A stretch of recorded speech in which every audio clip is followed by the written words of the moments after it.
குருக்கள் மடம் மனித புதைகுழி வழக்கிலே இன்று 31/3/2026 இரண்டாவது நாளாக குறித்த புதைகுழியானது அகழ்வு நடவடிக்கைகளுக்கு உட்படுத்தப்பட்டுக் கொண்டிருக்கின்றது. இந்த சந்தர்ப்பத்திலே குறித்த இந்த வழக்கினுடைய பிரத்யட்சக முறைப்பாட்டாளரானவர் கௌரவ மன்றிலே நகர்த்தல் பிரேரணை ஒன்றை அணைத்து குறித்த வழக்கை திறந்த நீதிமன்றத்திலே அழைக்குமாறு கௌரவ மன்றை கோரியிருந்தார். அதன் அடிப்படையிலே குறித்த வழக்கானது இன்று திறந்த மன்றிலே அழைக்கப்பட்டிருந்தது. அதன் போது பிரத்யட்ச முறைப்பாட்டாளர் சார்பிலே நாங்கள் கௌரவ மன்றிலே தோன்றி சமர்ப்பணங்களை மேற்கொண்டிருந்தோம். அதன் அடிப்படையிலே குறித்த இந்த குருக்கள் மடம் சந்தேகத்துக்கிடமான மனித புதைகுழி தொடர்பில் 3 வெவ்வேறான பிரதேசங்கள் அடையாளம் காணப்பட்டிருந்த சந்தர்ப்பத்திலே அதில் 2 பிரதேசங்கள் மாத்திரம் கிரவுண்ட் பெனட்ரேட்டிங் ரேடார் சேவையை மேற்கொள்ளப்பட்டிருந்தது. அதாவது நிலத்தை ஊடுருவி மேற்கொள்ளப்படுகின்ற ஒரு ரேடார் பரிசோதனை ஒன்று 2 இடங்களுக்கு மாத்திரம் மேற்கொள்ளப்பட்டிருந்த நிலையிலே ஒரு பிரதேசம் மாத்திரம் குறித்த GPR சோதனைகளுக்கு உட்படுத்தப்பட்டிருக்கவில்லை. அந்த அடிப்படையிலே இன்று பிரத்யட்ச முறைப்பாட்டாளரானவர் கௌரவ மன்றை நகர்த்தல் பிரேரணை வாயிலாக அணுகி குறித்த GPR பரிசோதனை மேற்கொள்ளப்பட்டிருக்காத 2015ஆம் ஆண்டு குறித்த GPR சோதனையானது மேற்கொள்ளப்பட்டிருந்தது.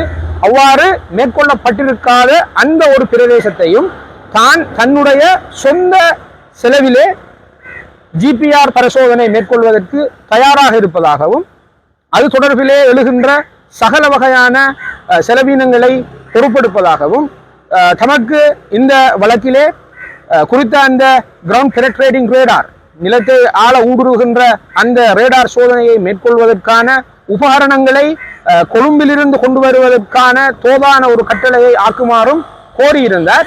குறித்த இந்த வழக்கிலே பிரத்யட்ச முறைப்பாட்டாளரினுடைய சமர்ப்பணங்களையும் கோரிக்கைகளையும் கூர்ந்து அவதானித்த மன்றானது அதில் பொதிந்திருக்கின்ற நியாயத்துவங்களை கருத்திலே கொண்டு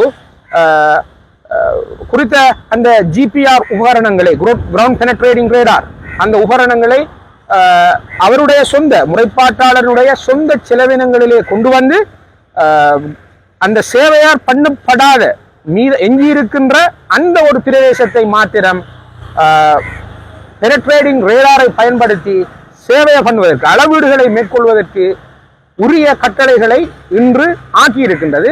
அந்த அடிப்படையிலே இன்னும் ஒரு சில தினங்களுக்குள்ளால் குறித்த அந்த நிறுவனத்தை இந்த முறைப்பாட்டாளர் அணுகி அவருடைய சொந்த செலவினத்திலே அந்த உபகரணங்களை கொண்டு வந்து மீதமாக இருக்கின்ற அந்த பிரதேசத்தையும் சேவை ஸ்கேனிங்குக்கு உட்படுத்த இருக்கின்றார் என்ற இந்த செய்தியை நாங்கள் இந்த சந்தர்ப்பத்திலே பதிவு செய்து கொள்ள விரும்புகின்றோம்.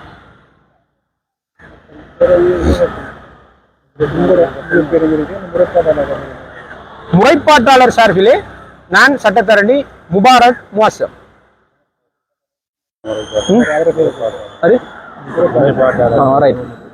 அப்துல் மஜீத் முகமது ரவுஃப். முறைப்பாட்டாளர் அப்துல் மஜீத் முகமது ரவுஃப் சார்பிலே சட்டத்தரணி முபாரக் முவாசம். சரிதானே?